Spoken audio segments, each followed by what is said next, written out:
એ કાંઈ ન હોય પપ્પાની ઘરે હલવાઈ ગયું આવો બેહો હા આવ્યા આમ શું લખેલું હોય એ કાંઈ નથી ચેક કરતો તો બોલપેન હાલે જ નહીં બોલો શું થયું ચેક કરી નાખે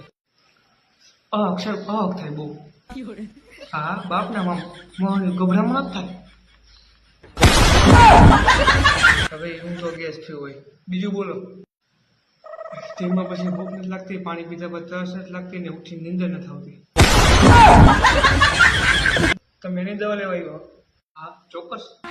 अभी मजा आएगा ना भिड़ो હાલો ઓય બાપા સાહેબ આમાં શું લઈ મનો કોટક પીને ગુજરી જાવ આથી ગુજરી જવાનું હો પૈસા હું દઈશ કઈ આને બહાર કાઢો બીજો ઓડિયો સોરી સાહેબ સોરી